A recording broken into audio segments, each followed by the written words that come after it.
Hi, hello, good morning. My name is C. Abhijit Sahu and I welcome you all to this revision lecture. तो आज अपने revise करने वाले हैं जो अपना लास्ट वाला थ्योरेटिकल चैप्टर है ना भाई, आज अपने वो रिवाइज करने वाले हैं। अच्छा, मैं आपको क्लास में बता रखा हूँ, देखो यहाँ पर मैंडेटरी क्वेश्चन है, यहाँ से क्वेश्चन आना ही आना है, ठीक है। सबसे पहला एंड कई बार एग्जाम में पूछा भी गया है, that is compulsory filing of return of income. ऐसे कौन लोग हैं जिन लोगों को कंपल्सरीली अपना रिटर्न ऑफ इनकम फाइल करना ही करना है? तो ऐसे कौन लोग एक बार डिस्कस कर लेते हैं भाई। सबसे पहला है आपका कंपनी एंड फार्म। तो एक कंपनी या फिर एक पार्टनरशिप फार्म को, ऑब्वियसली बात है partnership firm will also include your LLP. तो एक कंपनी और एक फार्म को मैंडेटरीली अपना इनकम टैक्स रिटर्न फाइल करना ही करना है। Next, person being a resident individual other than resident but not ordinary resident. पहले तो यहां तक समझते हैं। Person being a resident individual, person जो एक रेसिडेंट इंडिविजुअल होना चाहिए, but other then resident but not ordinary resident. It means वो किस टाइप के रेसिडेंट इंडिविजुअल का बात कर रहा है? वो बात कर रहा है resident and ordinary resident. So person being a individual, person being a resident and ordinary resident जो एक एसेट आउटसाइड इंडिया का बेनिफिशियल ओनर है, या फिर एक एसेट आउटसाइड इंडिया का बेनिफिशियरी है, या फिर एक अकाउंट जो मेंटेन हो रहा है आउटसाइड इंडिया, उस अकाउंट का साइनिंग अथॉरिटी उसके पास है। In that case such resident and ordinary resident has to file his return of income. दोबारा रिपीट करता हूं भाई, यहां पर बात कर रहा है रेसिडेंट एंड ऑर्डिनरी रेसिडेंट का। तो अगर वो resident and ordinary resident beneficial owner है ऐसे एक एसेट का जो सिचुएटेड है आउटसाइड इंडिया, बेनिफिशियरी है ऐसे एक एसेट का जो सिचुएटेड है आउटसाइड इंडिया, या फिर उसके पास साइनिंग अथॉरिटी है for a account which is maintained outside India, in all this case such resident and ordinary resident should file his return of income mandatorily. But यहां पर एक पॉइंट जो ध्यान रखने वाला है वो ये है, लेट सपोज मेरा भाई एक एसेट का बेनिफिशियल ओनर है which is situated outside India. मेरा भाई एक एसेट का बेनिफिशियल ओनर है which is situated outside India, और उस एसेट का बेनिफिशियरी मैं हूं।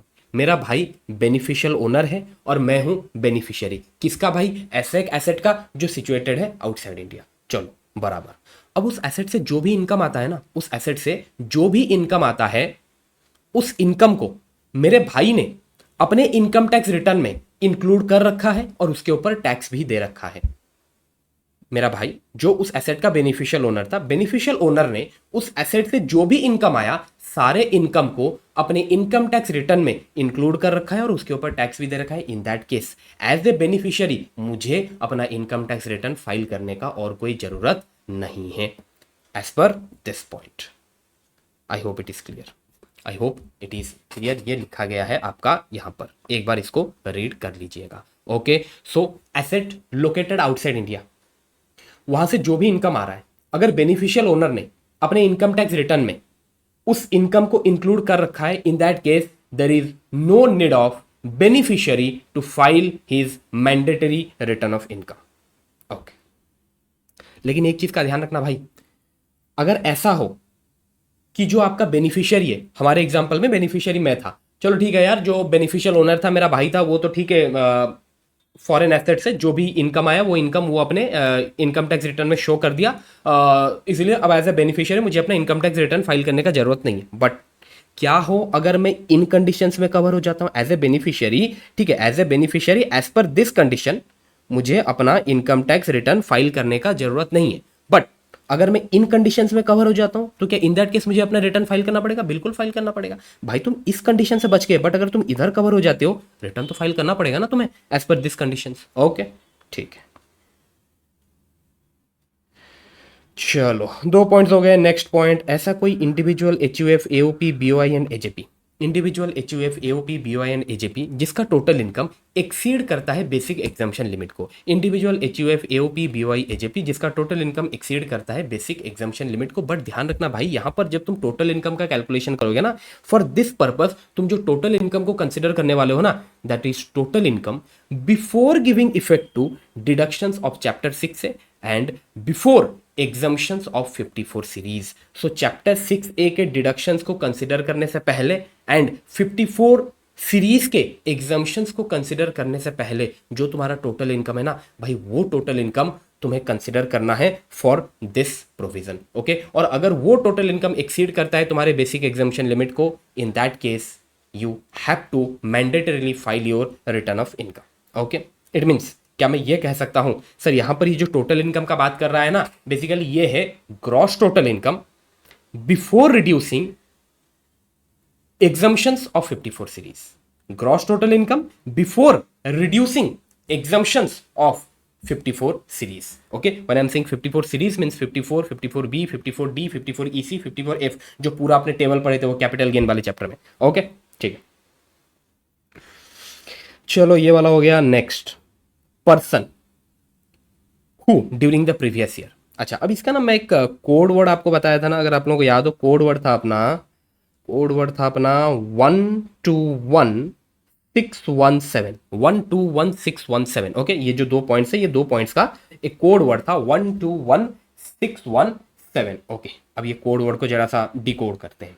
ठीक है, सबसे पहले पर्सन जिसका during the previous year, person जिसका during the previous year current account में डिपॉजिट हो रखा है मोर देन 1 CR का। Person during the previous year उसके करेंट अकाउंट में ना, उसके करेंट अकाउंट में डिपॉजिट हो रखा है मोर देन 1 CR का, मैंडेटरीली अपना इनकम टैक्स रिटर्न वो फाइल करके चलेगा। ओके, 1 हो गया भाई, 1 हो गया अपना, 1 हो गया। नेक्स्ट 2 में चलते हैं। Person during the previous year जो फॉरेन ट्रैवल में खर्चा कर रखा है मोर देन 2 लाख। पर्सन जो during the previous year foreign travel में मोर देन 2 लाख का खर्चा कर रखा है। अब ये खर्चा वो अपने लिए भी कर सकता है, किसी और के लिए भी कर सकता है। Person during the previous year incurred expenses more than 2 lakhs for himself और any other person for travel to foreign country.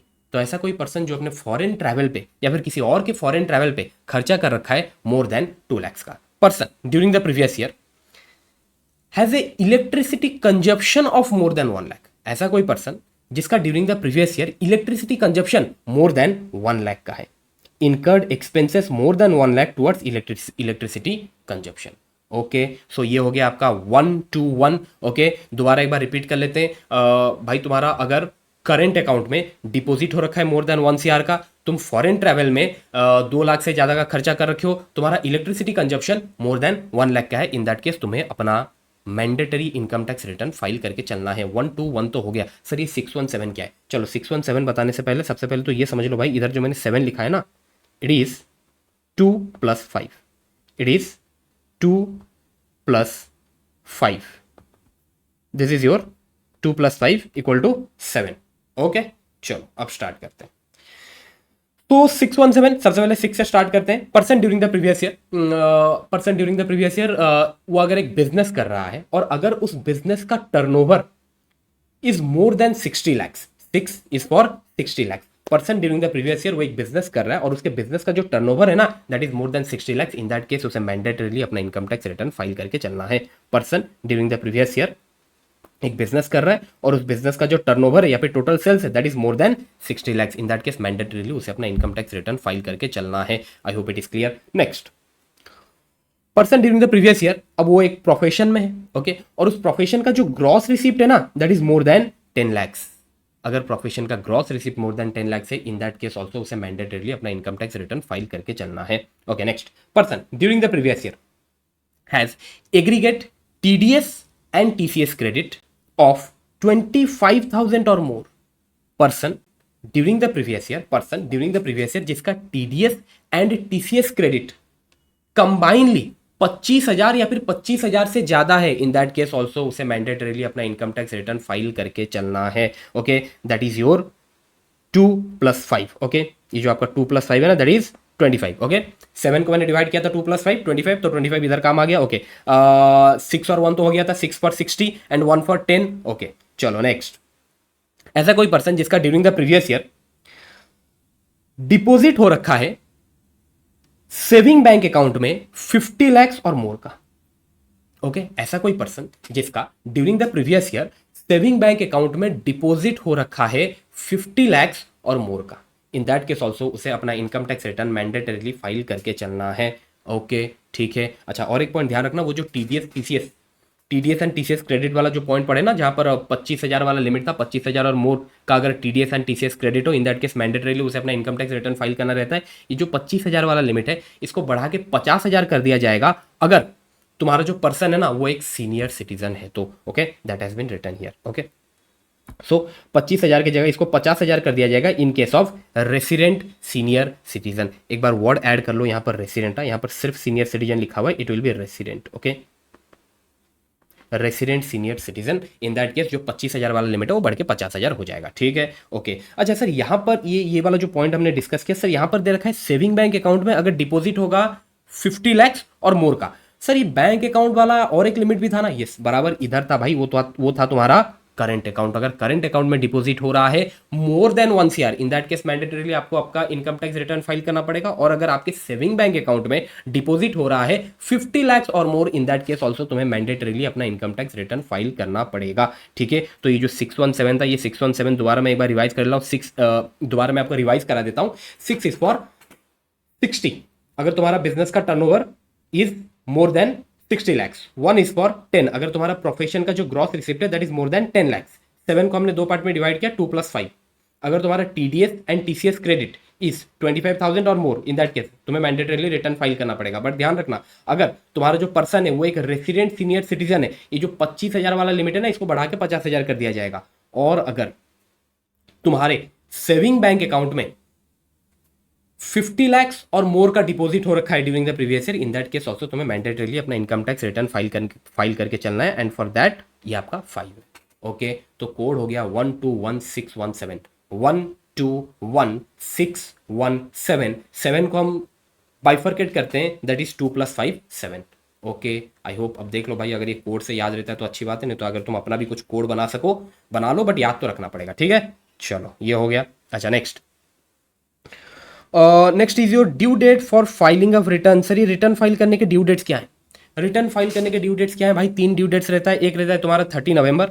Okay, तो हमारा जो एप्लीकेबल असेसमेंट ईयर है दैट इज असेसमेंट ईयर 26-27। तो अगर मैं उस हिसाब से बोलूँ 30 नवंबर 2026, 31 अक्टूबर 2026 एंड 31 जुलाई 2026। ओके, तो ये अपने 3 ड्यू डेट्स है। तो बेटा सर ये कौन सा ड्यू डेट किसको एप्लीकेबल है? ओके, सबसे पहले ऐसा कोई एसएससी जिसको रिपोर्ट देना है अंडर सेक्शन 92E, ऐसा एसएससी जिसको रिपोर्ट फर्निश करना है अंडर सेक्शन 92E।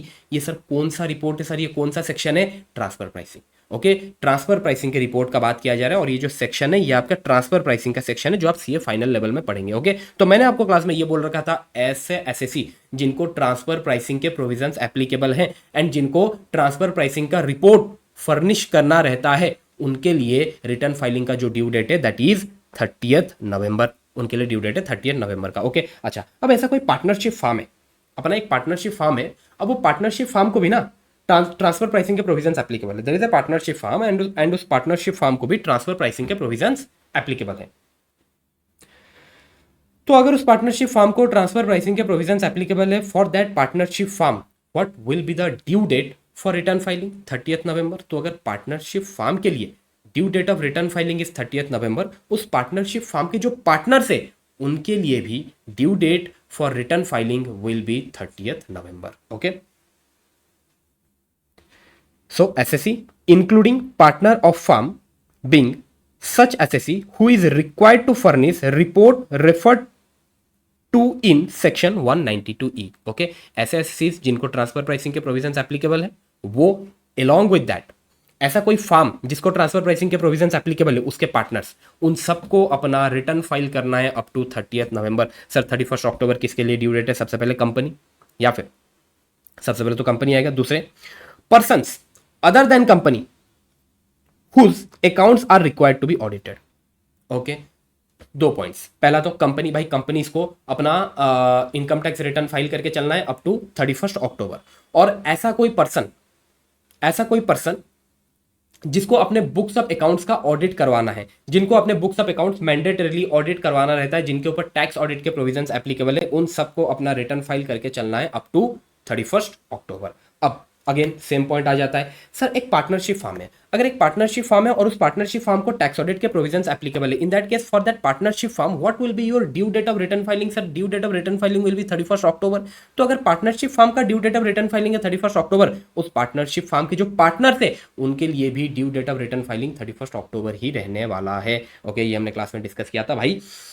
जब तक पार्टनरशिप फार्म का रिटर्न फाइल नहीं होता तब तक पार्टनर्स अपना इनकम टैक्स रिटर्न फाइलिंग नहीं कर सकते।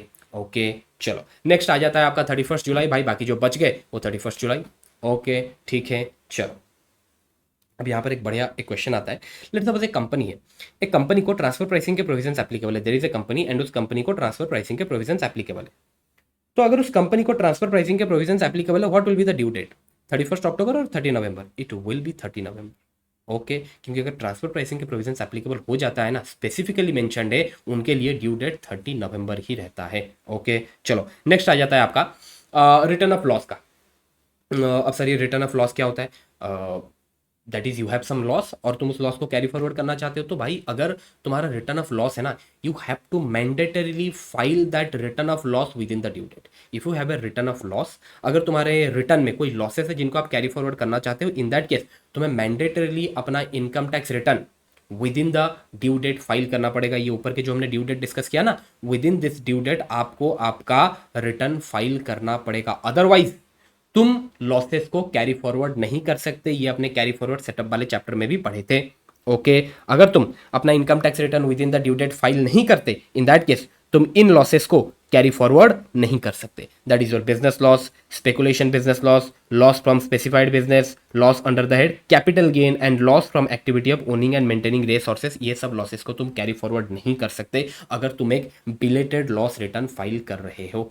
ओके, बट ध्यान रखना, अगर तुम एक बिलेटेड लॉस रिटर्न फाइल कर रहे हो, तुम एक लॉस रिटर्न फाइल कर रहे हो after the due date, in that case दो ऐसे लॉसेस है जिनको तुम फिर भी कैरी फॉरवर्ड कर सकते हो। एक हो गया तुम्हारा loss under the head income from house property और दूसरा हो गया तुम्हारा अनएब्जॉर्ब्ड डेप्रिसिएशन। ओके, बट अब यहां पर भी और एक चीज आपको ध्यान रखना पड़ेगा भाई, ये जो है ना loss under the head income from house property, भाई ये तुम तभी कैरी फॉरवर्ड कर सकते हो अगर तुम ओल्ड रिजीम में हो।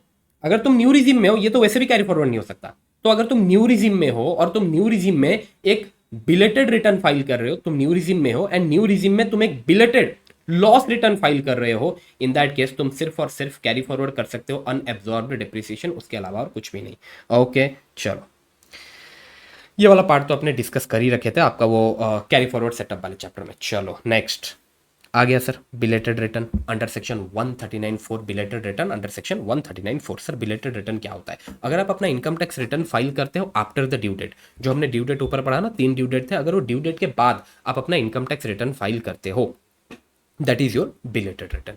Okay, within the due date file कर लेते हो, well and good, but due to some reason अगर तुमसे वो ड्यू डेट मिस हो जाता है एंड तुम ड्यू डेट के बाद अपना इनकम टैक्स रिटर्न फाइल करते हो, that is your belated return.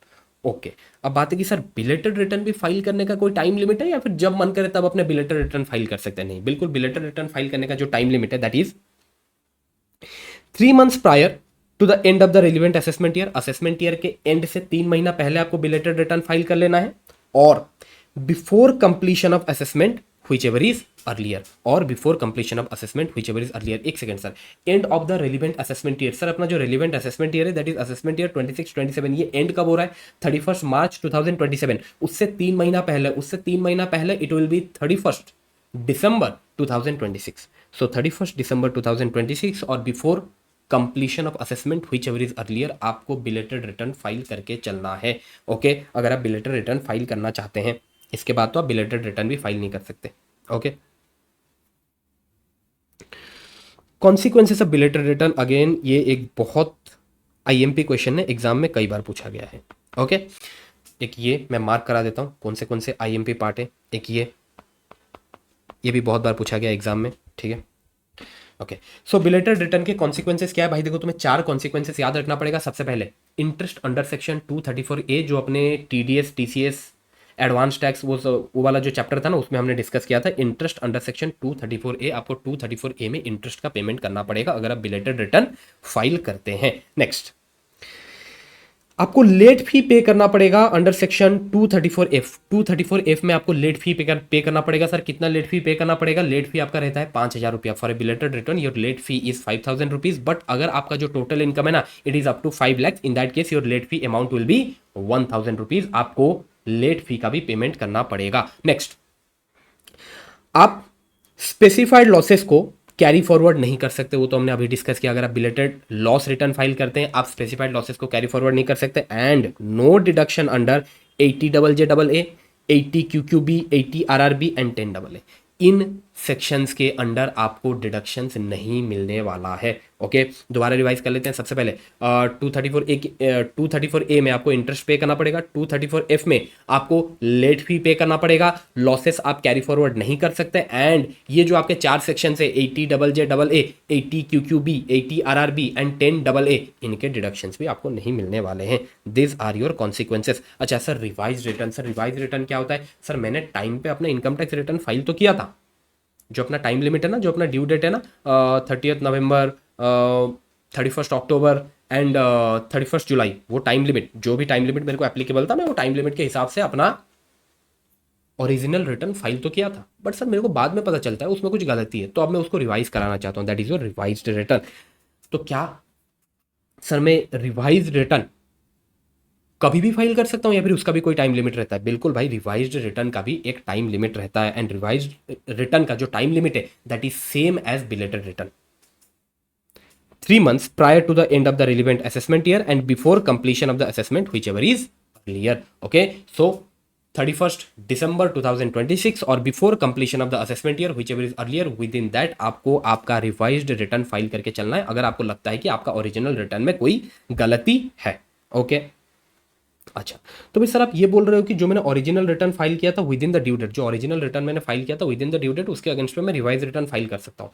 Sir क्या मैं बिलेटेड रिटर्न का भी रिवाइज रिटर्न फाइल कर सकता हूँ? यस बिल्कुल, वो भी किया जा सकता है। आपने जो बिलेटेड रिटर्न फाइल किया है आफ्टर द ड्यू डेट, आपने जो बिलेटेड रिटर्न फाइल किया है उसका भी रिवाइज रिटर्न आप फाइल कर सकते हैं, but within this time limit. ये आपको ध्यान रखना पड़ेगा। ठीक है, नेक्स्ट। सर रिवाइज रिटर्न कितनी बार फाइल कर सकते हैं? मैं अपना रिटर्न कितनी बार रिवाइज कर सकता हूँ? भाई जितनी बार करना है करो, कोई दिक्कत वाला बात नहीं है। रिवाइज रिटर्न आप इन नंबर ऑफ टाइम फाइल कर सकते हो, उसमें कोई दिक्कत वाला बात नहीं है।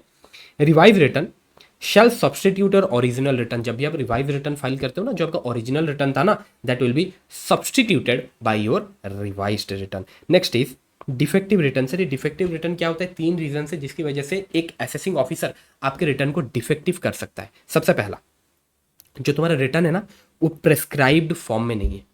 जो तुम्हारा रिटर्न है ना उसके साथ प्रूफ ऑफ टैक्स अटैच नहीं हुआ है। जो तुम्हारा रिटर्न है ना उसमें तुमने report under section 44AB submit नहीं किया है। टैक्स ऑडिट का रिपोर्ट, आपको टैक्स ऑडिट तो एप्लीकेबल है बट टैक्स ऑडिट का रिपोर्ट तुमने सबमिट नहीं किया अपने रिटर्न के साथ।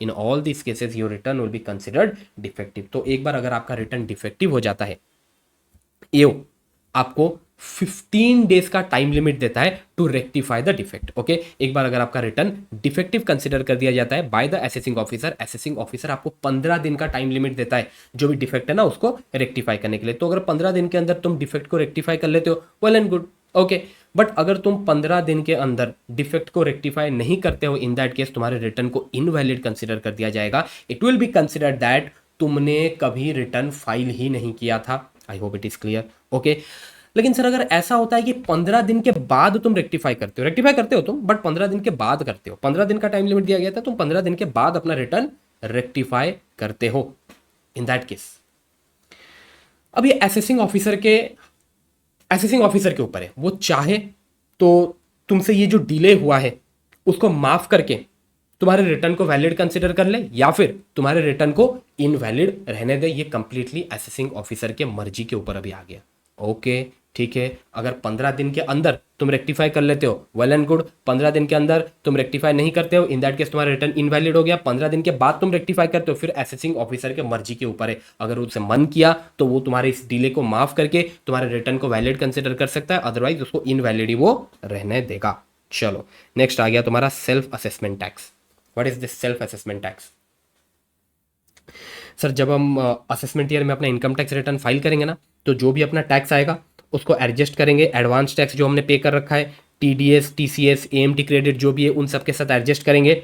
एंड उसके साथ इंक्लूड करने वाले हैं 234 ABC का जो इंटरेस्ट आ रहा है उसको इंक्लूड करने वाले हैं, एंड जो अपना लेट फी है उसको भी इंक्लूड करने वाले हैं इफ एप्लीकेबल। अगर अपना बिलेटेड रिटर्न है तो लेट फी भी आएगा। इन सबको इंक्लूड करने के बाद जो फाइनल फिगर आएगा that is your self assessment tax जो अपने को पे करना रहता है। दोबारा रिपीट करता हूँ भाई, सबसे पहले जो तुम्हारा टैक्स पेबल फिगर आया, अब उसके साथ तुम्हें एडजस्ट करना है advance tax, TDS, TCS, AMT credit and plus करना है। एडजस्ट करना है मीन्स इन सबको आपको रिड्यूस करना है टैक्स पेबल से। ये सब रिड्यूस होने वाले हैं, बट तुम्हारा टैक्स पेबल में ऐड करोगे तुम interest under section 234ABC, late fee under section 234F। जो फाइनल फिगर है that is your self assessment tax जो अपने को पे करके चलना रहता है। Okay next, person required to apply for PAN. ऐसे कौन से लोग हैं भाई जिनको मैंडेटरीली पैन के लिए अप्लाई करना है, उनके पास पैन नंबर होना ही चाहिए।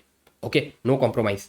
सबसे पहले every person if is total income during any previous year exceeds basic exemption limit. सीधा सिंपल सा बात है, अगर उसका टोटल इनकम एक्सीड करता है बेसिक एग्जामिशन लिमिट तो उसे पैन कार्ड लेना पड़ेगा up to 31 May of assessment year for which such income is assessable. Okay, so जिस प्रीवियस ईयर में उसका टोटल इनकम एक्सीड कर रहा है basic exemption limit, next previous year next year that is your assessment year, next year के 31 मई तक उसे पैन नंबर लेना पड़ेगा।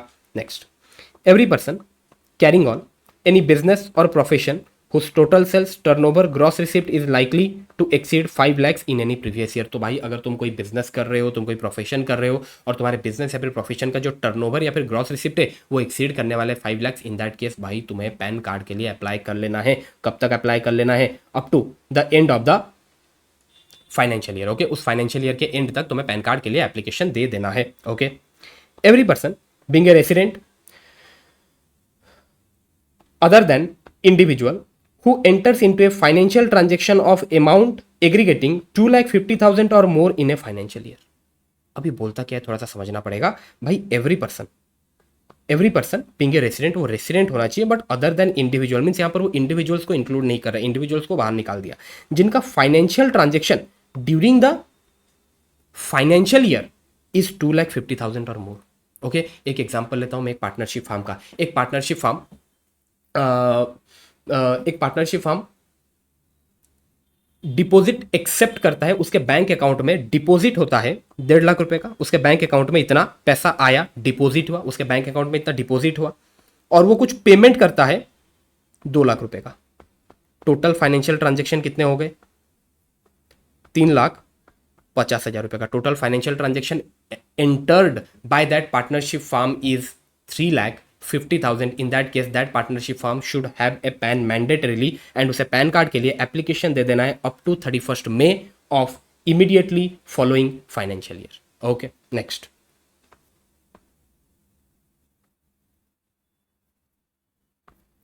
Every person who is a managing director, partner, trustee, author, founder, karta, CEO, principal officer और office bearer of any person referred in point 3। ये point 3 में जितने भी लोग आए ना, ये पॉइंट 3 में जिन लोगों के बारे में भी हमने डिस्कशन किया, उस पॉइंट 3 के जो भी लोग हैं उनके जो KMPs हैं, पॉइंट 3 में जो लोग कवर हुए उनके KMPs। अब उनके KMPs को भी, व्हाट इज KMP? की मैनेजरियल पर्सन लॉ में पढ़े होंगे KMP। ओके, तो पॉइंट 3 में जो लोग कवर हुए उनके KMPs को भी पैन नंबर लेना मैंडेटरी है, और उनको एप्लीकेशन कब तक फाइल करना पड़ेगा? उनको पैन कार्ड के लिए एप्लीकेशन फाइल करना पड़ेगा up to 31 May of immediately following financial year in which person referred in point 3 entered into financial transaction specified therein. Okay, चलो next, every person who intends to deposit cash in one or more account with bank, cooperative bank, post office, if aggregate amount of such cash deposit in such account during the financial year is 20 lakhs or more। मतलब ऐसा कोई person जिसको अपने account में cash deposit करना है of 20 lakhs और मोर, इन that case उसे मैंडेटरीली पैन नंबर के लिए अप्लाई करना पड़ेगा। Similarly same provision is also for withdrawal. Okay, ऐसा कोई पर्सन जिसको अपने अकाउंट से कैश विड्रॉ करना है अमाउंटिंग टू 20 lakhs और मोर, इन दैट केस उसे पैन नंबर के लिए अप्लाई करना मैंडेटरी हो जाता है। ओके, विड्रॉल वाला पॉइंट नीचे लिखा हुआ है, एक बार आप लोग रीड कर लेना। अब उसे पैन नंबर के लिए अप्लाई कब तक करना है? At least 7 days before the date on which he intends to deposit cash over the specified limit. Okay, जिस दिन उसका कैश डिपॉजिट या फिर उसका कैश विड्रॉल एक्सीड करने वाला है वो स्पेसिफाइड लिमिट को, उस दिन से 7 दिन पहले उसे पैन नंबर के लिए अप्लाई कर लेना है। Next, every person who intends to open a current account और cash credit account with bank और cooperative bank, in that case also उसे पैन नंबर के लिए अप्लाई करना है, और उसे पैन नंबर के लिए अप्लाई करना है at least 7 days before the date on which he intends to open such account. जिस दिन वो अकाउंट ओपन करने वाला है उससे 7 दिन पहले उसे पैन नंबर के लिए अप्लाई कर लेना है। चलो, अब ये सब हो गया। Next, quoting of PAN is mandatory for all the documents pertaining to following prescribed transaction. ये जो प्रिस्क्राइब्ड ट्रांजेक्शन्स दे रखा है, अगर आप ये ट्रांजेक्शन्स में एंटर हो रहे हैं, इन दैट केस मैंडेटरीली तुम्हें अपना पैन नंबर कोट करना पड़ेगा। भाई देख लो क्या है, सेल और purchase of motor vehicle but other than two wheeled vehicle. तो बाइक को छोड़ के और कोई मोटर व्हीकल खरीदते हो, इन दैट केस तुम्हें अपना पैन नंबर कोट करके चलना है। Next, opening an account other than time deposit, that is FD, other than basic saving bank deposit account with a banking company और एक cooperative bank, in that case आपको आपका pan number code करके चलना है। तो बेसिकली वो ये बोल रहा है कि अगर आप एक बैंक या फिर कोऑपरेटिव बैंक के साथ कोई अकाउंट ओपन करते हो but other then FDs and saving bank account, तो फिर वो किसका बात कर रहा है, वो करंट अकाउंट का बात कर रहा है, कैश क्रेडिट अकाउंट का बात कर रहा है। तो अगर आप एक बैंकिंग कंपनी या फिर कोऑपरेटिव बैंक के साथ करंट अकाउंट या फिर कैश क्रेडिट अकाउंट ओपन कर रहे हो, इन दैट केस आपको आपका पैन नंबर कोट करना है मैंडेटरीली। ठीक है। Next, making an application to a banking company और cooperative bank for issue of credit और डेबिट कार्ड। तो अगर आप क्रेडिट और डेबिट कार्ड के लिए कोई एप्लीकेशन दे रहे हो, इन दैट केस आपको पैन नंबर कोट करना मैंडेटरी है। डीमार्ट अकाउंट ओपन कर रहे हो, इन दैट केस आपको पैन नंबर कोट करना मैंडेटरी है। आप पेमेंट कर रहे हो किसी होटल और रेस्टोरेंट को, और ये वन टाइम पेमेंट है, और कितना पेमेंट कर रहे हो, exceeding 50,000 in cash, pan number code करना मैंडेटरी है।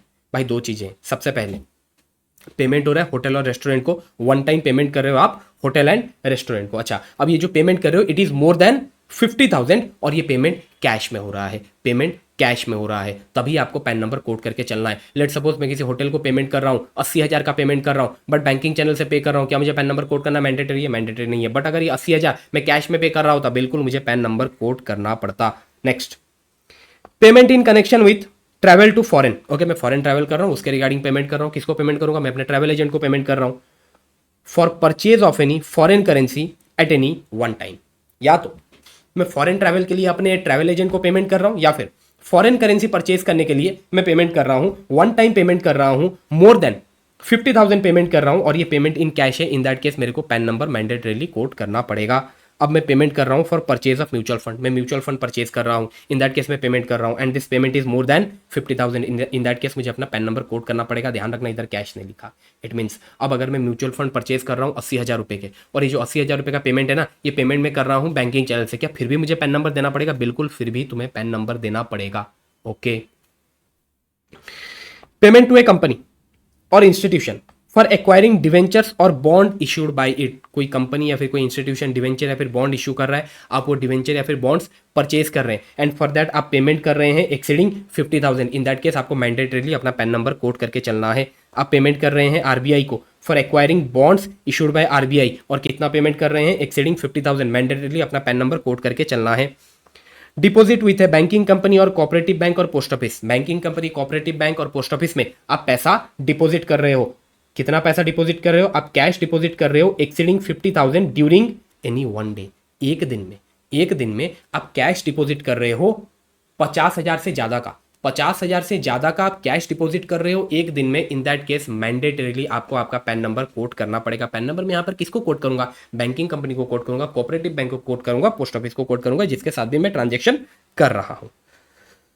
Purchase of bank draft, pay order, bankers cheque from banking company और कोऑपरेटिव बैंक। अगर एक बैंक से या फिर एक कोऑपरेटिव बैंक से आप बैंक ड्राफ्ट, पे ऑर्डर या फिर बैंकर्स चेक परचेज कर रहे हैं, एंड फॉर दिस परचेज आप पेमेंट कर रहे हो मोर than 50,000 in cash during one day, in that case mandatorily आपको पैन नंबर कोड करके चलना है।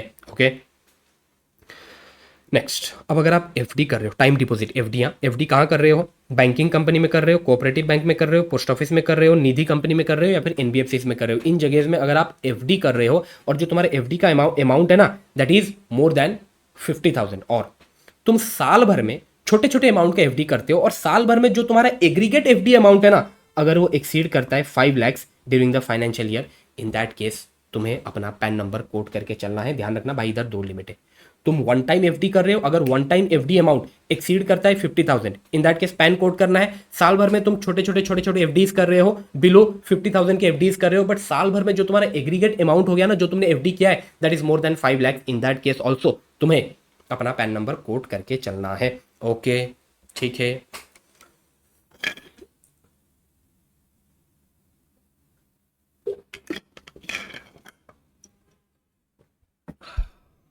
Okay, next,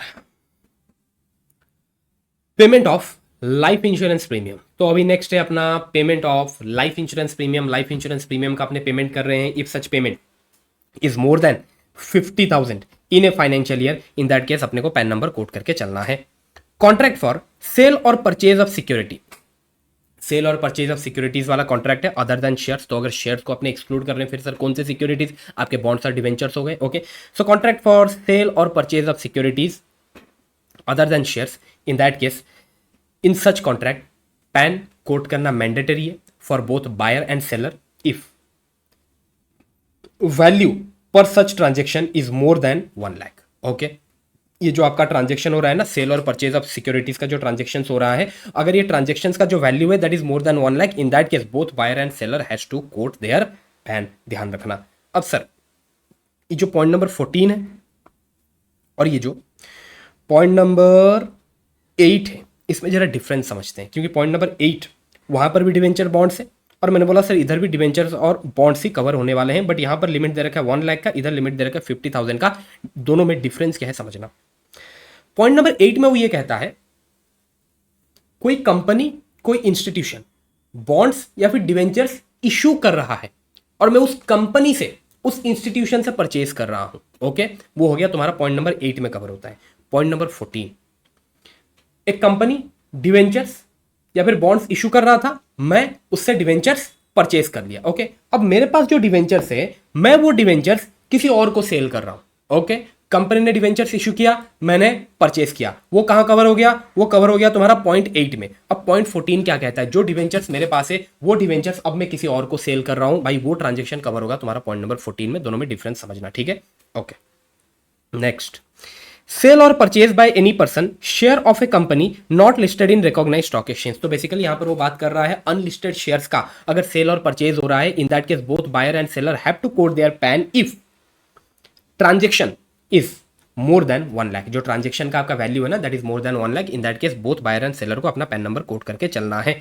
cell and purchase of immovable property, अगर इमूवेबल प्रॉपर्टी का सेल या फिर परचेज हो रहा है, in that case both buyer and seller have to quote their PAN if amount और एसटीबी इज एक्सीडिंग 10 lakhs। किसका अमाउंट, किसका एसटीबी, ऑब्वियस सी बात है इमूवेबल प्रॉपर्टी, जो आपका इमूवेबल प्रॉपर्टी का कंसिडरेशन है या फिर इस इमूवेबल प्रॉपर्टी का जो एसटीबी है अगर वो मोर देन 10 lakhs है, in that case both buyer and seller have to quote their pan.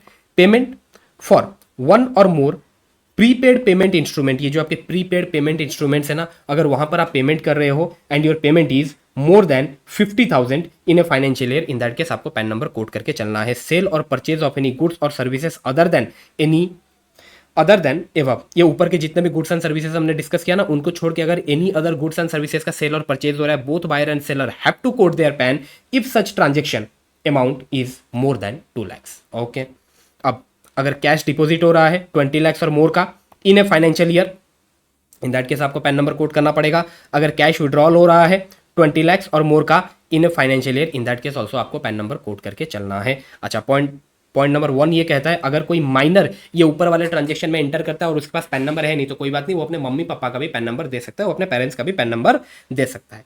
ऐसा कोई पर्सन जिसके पास पैन नंबर है ही नहीं, ऐसा कोई पर्सन जो ये ऊपर वाले ट्रांजेक्शन में एंटर हो रहा है और उसके पास पैन नंबर है ही नहीं, तो फिर सर वो क्या कर सकता है, तो फिर वो फॉर्म 60 फाइल कर सकता है। बाय फाइलिंग फॉर्म 60 वो डिस्क्राइब करेगा transactions entered by that person. Okay, 2 point. सबसे पहली बात, माइनर, अगर ऊपर वाले ट्रांजेक्शंस जो कर रहा है वो एक माइनर है, इन दैट केस वो अपने पैन नंबर, उसके पास तो पैन नंबर नहीं होगा, इन दैट केस वो अपने मम्मी पापा का पैन नंबर दे सकता है। ओके, ऊपर वाले ट्रांजेक्शंस में जो पर्सन एंटर हो रहा है उसके पास पैन नंबर है ही नहीं, ड्यू टू सम रीजन उसके पास पैन नंबर है ही नहीं, इन दैट केस वो फाइल करेगा form 60 and in that form 60 वो पर्टिकुलर्स देने वाला है for those transactions entered by that person. Okay, चलो next, non applicability of requirement to code PAN. Okay, ये वाला तो मैंने आपको कटवा दिया था। ओके, सो पर्सन जो ट्रांजेक्शन्स में एंटर हो रहा है, अगर वो एक सेंट्रल गवर्नमेंट है, स्टेट गवर्नमेंट है या फिर कंसोलर ऑफिस है, इन दैट केस उसे पैन नंबर कोड करने का जरूरत नहीं है, ध्यान रखना। एवरी पर्सन, अच्छा ये मैं बस आपको एक बार मैं आपके साथ डिस्कस कर लेता हूँ। अच्छा, ये कुछ ऐसा कहता है कि लेट सपोज तुम ये ऊपर के ट्रांजेक्शन्स में एंटर हुए, ऊपर का जो हमने लिस्ट ऑफ ट्रांजेक्शन्स पढ़ा ना, उस ट्रांजेक्शन्स में उस ट्रांजेक्शन में अगर कोई पर्सन एंटर करता है लेकिन उसके पास पैन नंबर, उसके पास पैन नंबर नहीं था। ओके, तो उसके पास अगर पैन नंबर नहीं था तो उसने पैन नंबर के लिए अप्लाई किया, तो उसने पैन नंबर के लिए अप्लाई तो कर लिया, अभी पैन नंबर आने में तो कुछ टाइम लगेगा, और कुछ दिन टाइम लगेगा पैन नंबर आने में, तो कोई बात नहीं, एक काम करो भाई, पैन नंबर आने में टाइम लगेगा, तुमने पैन नंबर के लिए अप्लाई कर लिया ना, तो अभी तुम पैन नंबर की जगह आधार भी कोड कर सकते हो। दोबारा रिपीट करता हूँ, ऊपर के जो ट्रांजेक्शन है, ऊपर के ट्रांजेक्शन में अगर कोई पर्सन एंटर होता है बट उसके पास पैन नंबर है नहीं, तो फिर वो क्या करेगा, पैन नंबर के लिए अप्लाई करेगा, वो पैन नंबर के लिए अप्लाई कर लिया बट अभी पैन नंबर आने में टाइम लगेगा। ठीक है भाई, पैन नंबर जब आएगा आएगा, ठीक है, बात की बात है। अभी के लिए तुम आधार नंबर कोड करके, अपना आधार नंबर कोड करके भी इन ट्रांजेक्शन्स में एंटर कर सकते हो, पहला पॉइंट। दूसरा पॉइंट ये कहता है कि अगर तुम्हारा आधार और पैन लिंक हो रखा है, अगर तुम्हारा आधार और पैन लिंक हो रखा है तो फिर जहां जहां भी पैन नंबर कोड करने के लिए बोला गया ना, वहां पर अगर तुम अपना आधार नंबर भी कोड कर लोगे फिर भी वेल एंड गुड, कोई दिक्कत वाला बात नहीं है। ठीक है,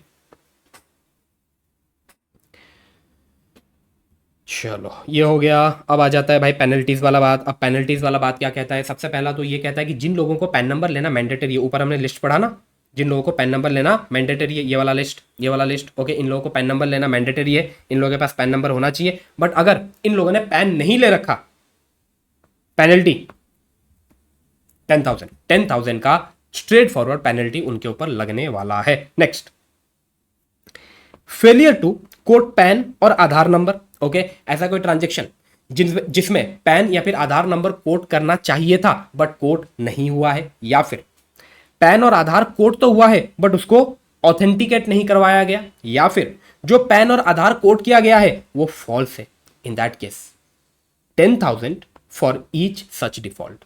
ओके, पर्सन जो रिस्पॉन्सिबल था टू कोड द पैन, जो रिस्पॉन्सिबल था टू ऑथेंटिकेट द पैन, जो रिस्पॉन्सिबल था to quote a correct PAN, उसको पेनल्टी पे करना है। और कितना पेनल्टी पे करना है, 10,000 पर डिफॉल्ट। ओके, ठीक है। अब यहां पर एग्जांपल लेते हैं। लेट सपोज भाई मैं किसी होटल को पेमेंट कर रहा हूं 60,000 रुपए का कैश में, अगर मैं किसी होटल को पेमेंट कर रहा हूं 60,000 रुपए का कैश में, इन दैट केस मेरे को पैन नंबर देना पड़ेगा उस होटल को। ओके, ठीक है, मैं पैन नंबर नहीं दिया, पैन नंबर दिया या फिर उस पैन नंबर दिया पर उसको ऑथेंटिकेट नहीं किया, पैन नंबर दिया बट वो फॉल्स था। In all this situations I will be penalised with 10,000, बराबर। ओके, ठीक है, बट तुम्हें नहीं लगता यहां पर होटल वाले का भी गलती है, होटल वाले का भी गलती है। अगर मैंने पैन नंबर नहीं दिया तो होटल वाले को मांगना भी तो चाहिए था ना कि भाई तू पैन नंबर दे। ओके, दूसरा, मैं अगर पैन नंबर ऑथेंटिकेट नहीं किया, होटल वाले को बोलना चाहिए था कि भाई तू पैन नंबर ऑथेंटिकेट कर, लेकिन होटल वाला मेरे को नहीं बोला। मैं पैन नंबर कोड नहीं किया, होटल वाला कुछ नहीं बोला। मैं पैन ऑथेंटिकेट नहीं किया, होटल वाला कुछ नहीं बोला। इन दैट केस सर होटल वाले की भी तो गलती है, सर उसके ऊपर भी तो पेनल्टी लगाओ। बिल्कुल, उसके ऊपर भी पेनल्टी लगने वाला है 10,000 for each such default. Okay, person receiving such documents fail to ensure PAN or Aadhaar quoted or fail to ensure such PAN or Aadhaar has been duly authenticated, in that case भाई को 10,000 का penalty लग जाएगा। और ध्यान रखना, ये सब पेनल्टीज लगाने से पहले एक बार भोंकने का मौका तो देना ही है उन्हें, अपॉर्चुनिटी ऑफ बीइंग हर्ड। चलो नेक्स्ट, कोटिंग ऑफ आधार। भाई अगर 1/7/2017 या फिर उसके बाद 1 जुलाई 2017 या फिर उसके बाद अगर आप पैन नंबर के लिए एप्लीकेशन दे रहे हो या फिर अपना इनकम टैक्स रिटर्न फाइल कर रहे हो, उसमें अपना आधार नंबर कोड करना मैंडेटरी है। 1/7/2017 या फिर उसके बाद अपने पैन नंबर के लिए एप्लीकेशन दे रहे हैं या फिर अपना इनकम टैक्स रिटर्न फाइल कर रहे हैं, it is mandatory to quote your Aadhaar number. सबसे पहली बात ये ध्यान रखना। ओके, ठीक है सर, जिन लोगों को भी बिफोर 1 जुलाई 2017 पैन नंबर अलॉट हो गया है, ऐसे लोग जिनको 1 जुलाई 2017 से पहले पैन नंबर अलॉट हो गया है, उनको अपना पैन और आधार लिंक करवा के चलना है अप टू 31 मार्च 2022। उनको अपना आधार और पैन लिंक करवा के चलना है अप टू 31 मार्च 2022। और अगर वो अपना आधार और पैन लिंक नहीं करवाते up to 31 March 2022, in that case उनका जो पैन है ना उसको इनऑपरेटिव कर दिया जाएगा। ओके अब सर अगर ये पैन जो इनऑपरेटिव हो गया है इसको अगर मुझे ऑपरेटिव करना है तो सर इसके लिए मुझे क्या करना पड़ेगा? भाई इसके लिए सबसे पहले तो तुम्हें अपना पैन और आधार लिंक करवाना पड़ेगा। तुम्हारा पैन इनऑपरेटिव क्यों हुआ? क्योंकि तुम लिंक नहीं करवाए थे अपना पैन और आधार। तो अब तुम अपना पैन और आधार को लिंक करो, और अब जब तुम अपना पैन और आधार को लिंक करने जाओगे ना, you have to make a payment of 1000 rupees. अब पैन और आधार लिंक करते टाइम तुम्हें 1000 रुपीज का पेमेंट करना पड़ेगा। एक बार तुम अपना पैन और आधार लिंक करवा देते हो with payment of this 1000 rupees, तुम्हारा पैन ऑपरेटिव हो जाएगा with in 30 days. I hope it is clear. Okay next. अब बात ये है कि सर अगर मेरा पैन इनऑपरेटिव हो भी जाता है, ठीक है ना सर, मेरे को कोई फर्क नहीं पड़ता, क्या हो जाएगा? भाई बहुत कुछ हो जाएगा। देख क्या हो जाएगा। सबसे पहली बात तो अगर तुझे इनकम टैक्स डिपार्टमेंट से कोई रिफंड मिलना हो ना, नहीं मिलेगा। अब इस रिफंड के ऊपर कोई इंटरेस्ट मिलना हो, वो भी नहीं मिलेगा। रिफंड के ऊपर इंटरेस्ट भी मिलता है, वो इंटरेस्ट भी नहीं मिलेगा। नेक्स्ट, जो तुम्हारा टीडीएस और टीसीएस का रेट है ना, वो भी higher rate of TDS and TCS applicable होने वाला है। भाई इसके 3 इंपैक्ट है: no refund, no interest on refund, higher rate of TDS and TCS. Okay next. अब पता है एक प्रोविजन था, अब तो ये हो गया कि अपने को सर आधार नंबर कोड करना है while filing income tax return और while filing application for PAN. ठीक है, अगर किसी के पास आधार नहीं है तो फिर सर वो क्या करेगा? वो सबसे पहले आधार नंबर के लिए एप्लीकेशन देगा, और आधार एप्लीकेशन का जो एनरोलमेंट आईडी है ना, वो एनरोलमेंट आईडी भी अगर वो कोड कर लेता था ना तो भी चलता था। ठीक है, बट अब इसको भी डिसकंटिन्यू कर दिया गया है। If a person does not have a Aadhaar number, he is required to quote enrolment ID of Aadhaar application form. Okay, अगर किसी के पास आधार नंबर नहीं है, इन दैट केस सबसे पहले उसे आधार नंबर के लिए अप्लाई करना रहता था। अब जब वो आधार नंबर के लिए अप्लाई करता था, जो एनरोलमेंट आईडी आता था ना, वो एनरोलमेंट आईडी भी अगर वो आधार नंबर की जगह कोड कर देता था तो फिर चल जाता था। बट इसको डिसकंटिन्यू कर दिया गया है फ्रॉम 1 अक्टूबर 2024। इसको डिसकंटिन्यू कर दिया गया है। आई hope it is clear. Okay ठीक है, तो जिन लोगों ने भी एनरोलमेंट आईडी कोड करके पैन नंबर के लिए अप्लाई किया था, उनको अपना आधार और पैन लिंक करवा के चलना है अप टू 31 दिसंबर 2025। ये 2 डेट आपको याद रखना पड़ेगा। भाई ये तो अमेंडमेंट है, ये तो अमेंडमेंट है, आ भी सकता है, इस बार एमसीक्यू में पूछ भी सकता है। ठीक है, ओके। अच्छा, मैं इंपॉर्टेंट क्वेश्चन आपको मार्क करा के चल रहा था ना, मैंने 2 मार्क करवाए थे, एक मैंने ये मार्क करवाया, हाँ, एक इसको भी मार्क करके रखो, ये भी कभी कभी पूछ लेता है एग्जाम में। स्ट्रेट आपका 3 मार्क का क्वेश्चन आ जाएगा। ओके, इवन आप इसको भी मार्क करके चलो, ये भी पूछता है बहुत बार। ओके, अब और एक थ्योरेटिकल क्वेश्चन। अच्छा देखो, यहाँ से तो क्वेश्चन आएगा ही। ये वाला जो टेबल है, एक तो ये किन लोगों को मैंडेटरी पैन नंबर के लिए अप्लाई करना है और कौन से ट्रांजेक्शन्स में हमें पैन नंबर कोड करना है, ये तो एग्जाम में आएगा, आना ही आना है। ठीक है, वो और में ये तो आएगा ही आएगा। ठीक है, तो ये तो आपको पढ़ना ही है, ये मैं मार्क नहीं करवा रहा हूँ। नेक्स्ट, ये एक क्वेश्चन मार्क करके रखो, ये बहुत बार पूछता है, इसको भी मार्क करके रखो।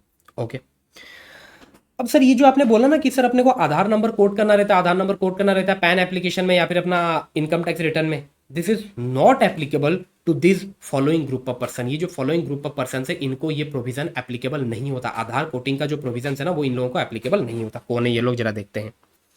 Individual who does not possess Aadhaar number, जिनके पास आधार नंबर नहीं है, and residing in Assam, Jammu and Kashmir, Meghalaya. वो रहते कहाँ पर है? आसाम में, जम्मू एंड कश्मीर में, मेघालय में रहते हैं, और उनके पास आधार नंबर नहीं है। कोई दिक्कत वाला बात नहीं है, तुम आधार कोड नहीं भी करोगे तो भी चलेगा।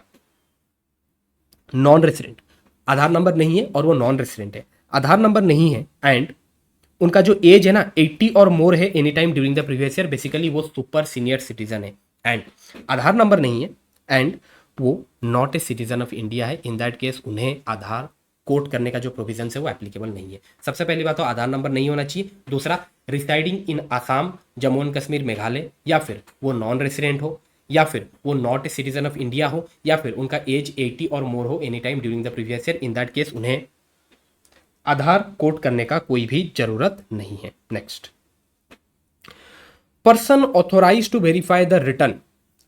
अब ये सारे पॉइंट्स में कवर नहीं कराऊंगा, बट कुछ पॉइंट्स जो मुझे इंपॉर्टेंट लगते हैं मैं वो कवर करा लूंगा, बट आपको भाई सब कुछ पढ़ के जाना है।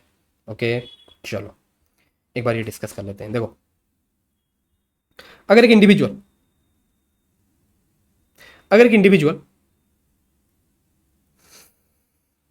एब्सेंट फ्रॉम इंडिया है, अगर एक इंडिविजुअल इंडिया से एब्सेंट है, इन दैट केस उसके बिहाफ में उसके रिटर्न को कौन वेरीफाई करने वाला है?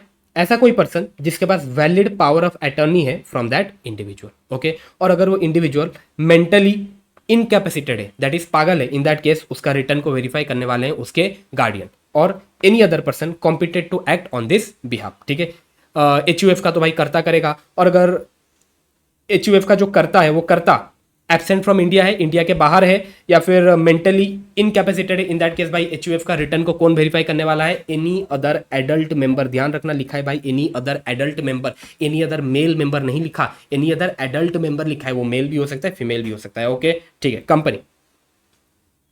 कंपनी का तो भाई रिटर्न वेरीफाई कौन करता है? मैनेजिंग डायरेक्टर करता है। ओके, लेकिन अगर मैनेजिंग डायरेक्टर नहीं है तो any director, any other director वो भी वेरीफाई कर सकता है। अच्छा, अगर जो तुम्हारा कंपनी है ना वो नॉन रेसिडेंट इन इंडिया हुआ तो in that case managing director और person having valid power of attorney. और अगर कंपनी का लिक्विडेशन चल रहा है तो फिर सर कौन वेरीफाई करेगा रिटर्न को? लिक्विडेटर वेरीफाई करके चलेगा। अगर कंपनी के नाम पे कॉर्पोरेट इंसॉल्वेंसी रिजोल्यूशन प्रोसेस चल रहा है तो in that case sir return को कौन वेरीफाई करके चलेगा?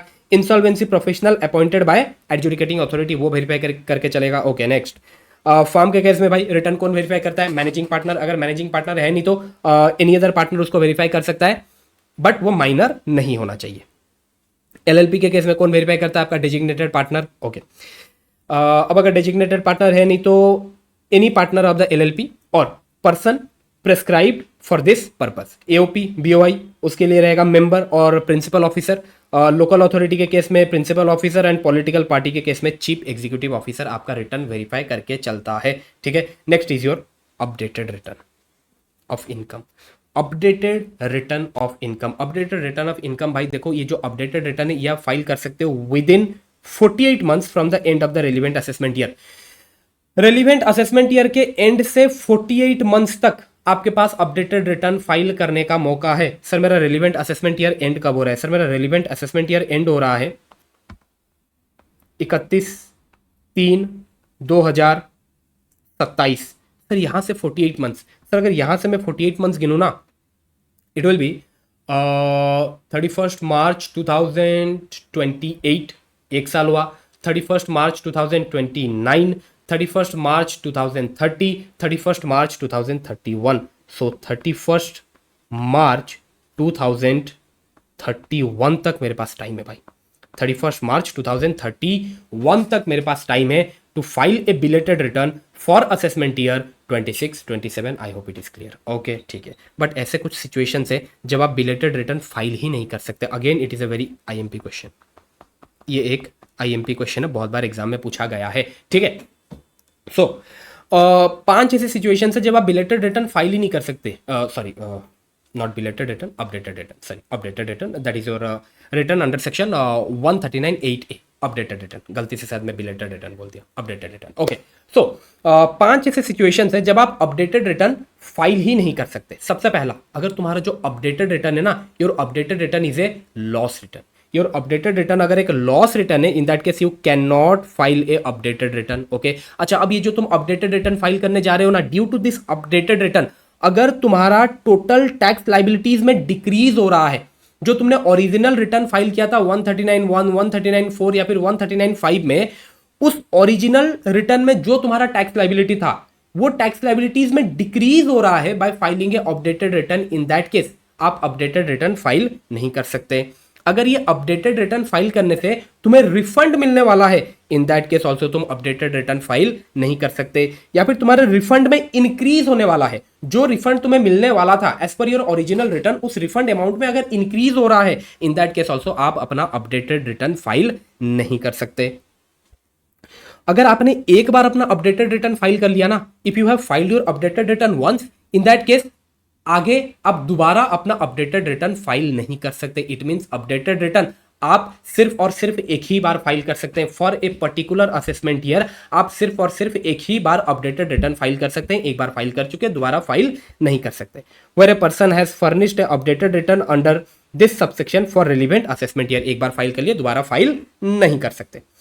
Where any proceeding for assessment और रीअसेसमेंट इज पेंडिंग और has been completed for relevant assessment year, जिस असेसमेंट ईयर का आप अपडेटेड रिटर्न फाइल करना चाहते हो उस असेसमेंट ईयर का जो आपने ओरिजिनल रिटर्न फाइल किया था या फिर ओरिजिनल रिटर्न आपने फाइल नहीं भी किया था, उस असेसमेंट ईयर में अगर आपका कोई असेसमेंट रीअसेसमेंट चल रहा है या फिर कंप्लीट हो चुका है, इन दैट केस आप दोबारा अपडेटेड रिटर्न फाइल नहीं कर सकते। नेक्स्ट इज योर, अच्छा एक काम करिएगा, इसको एक बार दोबारा रिवाइज कर लें कब हम अपडेटेड रिटर्न फाइल नहीं कर सकते। ओके सबसे पहले अगर तुम्हारा जो अपडेटेड रिटर्न है ना वो एक लॉस रिटर्न है, your updated return is a loss return, आप फाइल नहीं कर सकते। तुम्हारा ये जो अपडेटेड रिटर्न है ना, by filing this updated return तुम्हारा जो टोटल टैक्स लाइबिलिटीज है ना वो डिक्रीज हो रहा है। अगर ये अपडेटेड रिटर्न फाइल करने से तुम्हें रिफंड मिलने वाला है या फिर तुम्हारा जो रिफंड अमाउंट है उसमें इंक्रीज हो रहा है, तुम अपडेटेड रिटर्न फाइल नहीं कर सकते। थर्ड, अगर तुम एक बार अपडेटेड रिटर्न ऑलरेडी फाइल कर चुके हो दोबारा फाइल नहीं कर सकते। जिस असेसमेंट ईयर के लिए तुम अपडेटेड रिटर्न फाइल करना चाहते हो उस असेसमेंट ईयर के लिए कोई असेसमेंट या फिर रीअसेसमेंट चल रहा है बाय इनकम टैक्स डिपार्टमेंट, या फिर असेसमेंट या फिर reassessment income tax department complete कर चुका है for that assessment year, in that case also आप अपडेटेड रिटर्न फाइल नहीं कर सकते। Okay next, time to furnish updated return and additional tax payable. Obvious सी बात है, अपडेटेड रिटर्न अगर आप फाइल कर रहे हो तो भाई तुम्हें कुछ एडिशनल टैक्स पे करना पड़ता है, बराबर। अब देखते हैं कितना एडिशनल टैक्स पे करना है। अगर तुम अपडेटेड रिटर्न फाइल करते हो with in 12 months from the end of the relevant assessment year, relevant assessment year के एंड से 12 मंथ्स के अंदर अगर तुम अपडेटेड रिटर्न फाइल करते हो, in that case you have to pay a additional tax of 25% of aggregate tax and interest payable. ध्यान रखना, टैक्स प्लस इंटरेस्ट पेबल। कौन सा इंटरेस्ट सर? 234 ABC के जो इंटरेस्ट है, टैक्स प्लस इंटरेस्ट पेबल जो भी आ रहा है उसका 25% आपको एडिशनल टैक्स पे करना है अगर तुम अपडेटेड रिटर्न फाइल कर रहे हो with in 12 months from the end of the relevant assessment year. It means अगर तुम अपडेटेड रिटर्न फाइल कर रहे हो अप टू 31 मार्च 2028, ओके हमारे रेलिवेंट असेसमेंट ईयर के हिसाब से मैं कैलकुलेट करके चल रहा हूं। अच्छा, अब अगर तुम अपडेटेड रिटर्न फाइल कर रहे हो after 12 months from the end of the relevant assessment year, assessment year का एंड हुआ, 12 मंथ्स जा चुका है, उसके बाद तुम अपडेटेड रिटर्न फाइल कर रहे हो but within a period of 24 months from the end of the relevant assessment year, in that case you have to pay additional tax at the rate 50% of aggregate tax और interest payable. ठीक है, it means अगर तुम updated return file कर रहे हो after 31 March 2028 but within 31 March 2029, in that case आपको 50% additional tax पे करना है। 50% किसका निकालेंगे sir? Tax amount plus interest payable. अगर आप अपडेटेड रिटर्न फाइल कर रहे हो after 24 months but within 36 months from the end of the relevant assessment year, assessment year के एंड से 24 मंथ्स के बाद आप अपना अपडेटेड रिटर्न फाइल कर रहे हो but within 36 months, in that case you have to pay 60% of tax and interest payable as your additional tax for this updated return. It means if you are filing your updated return after 31st March 2029 but within 31st March 2030, आप अपना return file कर रहे हो after 31 March 2029 but within 31 March 2030, in that case भाई तुम्हें pay करना है 60% of tax and interest payable as additional tax for this updated return. Next, if such return is furnished after expiry of 36 months, 36 months के expiry के बाद आप अपना updated return file कर रहे हो but within a period of 48 months from the end of the relevant assessment year, in that case you have to pay 70% of aggregate of tax and interest payable as determined in, अच्छा ये काट दो, ये छोड़ दो, okay, 75% of aggregate tax and interest payable, so 75%, sorry not 75, 70, sorry 70% of tax and interest payable, tax plus interest payable का 70% आपको पे करना है as additional tax. Okay, if you are filing your updated return after 36 months within 48 months from the end of the relevant assessment year. It means if you are filing your updated return after 31st March 2030 but within 31st March 2031, in that case you have to pay 70% of tax and interest payable as your additional tax for this updated return. Okay, और ध्यान रखना अगर तुम updated return file कर रहे हो, proof of payment of this additional tax is mandatory. Proof of payment के बिना तुम अपडेटेड रिटर्न फाइल नहीं कर सकते. अब भाई ये अगेन इसको भी मैं IMP मार्क करता हूं और ये तुम खुद ही पढ़ लेना, ठीक है. टैक्स रिटर्न प्रिपेरर, यार ये जो भी है ये पूरा आपको रट के जाना है भाई. टैक्स रिटर्न प्रिपेरर के ऊपर अगर क्वेश्चन आया तो ये पूरा भाई आपको एज इट इज रट के जाना है, छाप के आना है, ठीक है. तो ये तुम खुद पढ़ लेना, ठीक है. चलो, इसी के साथ तो अपना ये जो लास्ट वाला चैप्टर है इसका भी रिवीजन कंप्लीट हुआ. ओके, चलो, थैंक यू.